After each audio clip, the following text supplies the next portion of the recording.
Well, I met this amazing kid in my youth group when we were 15 years old, and fell in love, crazy in love, and had an awesome youth group of about 400 kids. And I'll never forget this one particular Wednesday night, these guys coming into the back of the room, and I was sitting there with all my girlfriends, and we're just praising God and lifting up our hands, because that's what we did in our church. But I had one of those moments in watching them as they came in and found their seats and they began to worship God.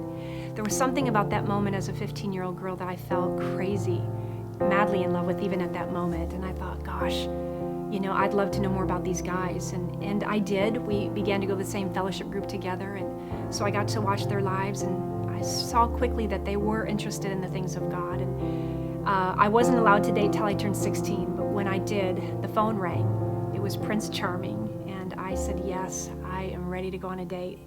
We dated for 7.5 years, and we married in the same church where we had met 7.5 years prior. And I'll never forget looking down the aisle thinking, oh my gosh, my best friend, my soulmate, what a gift from God he is to me. And everything we experienced in our dating relationship now just overflowed into our marriage. And signed a record deal in 1995, took his first name as my last name. Together we were Tammy and Trent Linderink, but on the platform I became Tammy Trent. And I loved it because we were in it together. He left his family business in Michigan and began to travel with me around the country. And wherever God called, we went. And we just somehow made it work and loved it. And it was in September of 2001, I was asked to go on a mission trip to Jamaica. And it was a season in my life especially where I just sort of wondered, what's God up to? What's next? And we took off to Jamaica on this mission trip. And I had no idea that just a few short days later, my life would forever be changed. And I will never forget standing on the edge of the water just a handful of years ago, saying goodbye to the love of my life, having no idea that that would be the last time I would ever see him again. The search was continuing on for Trent in the Blue Lagoon, and I was getting phone calls and reports that they haven't found him. They can't find him in the Blue Lagoon. And I'm getting phone calls from home, and that's when they were telling me now that they're grounded on planes. We can't get to you. And so here I was in this foreign country all by myself, just crying out to God, saying, it's enough, God. It's enough. I can't take any more. I don't understand. Where are you in the midst of all of this? And it all happened in that moment of his father walking in and getting the news that they had recovered Trent's body and that he didn't survive. And just, I fell to the ground. I couldn't breathe. I couldn't move. I felt so numb.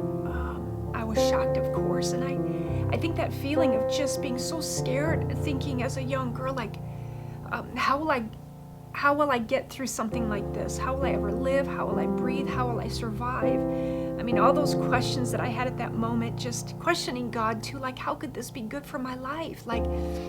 How could you see this being good for my life? I felt like living without the greatest covering I felt like I'd ever known.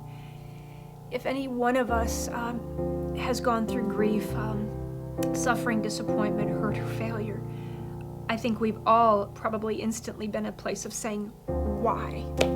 Why? And why me? And how does this play a part of my life? I don't understand this, God. I'm angry. I'm upset. Why me? Why this time? I think I asked immediately, why? And yet it wasn't out of anger. It was more out of mystery, I don't understand why. Oh, one of the greatest gifts that I've learned that no matter how numb I feel, I can never interpret my numbness as God's absence in my life.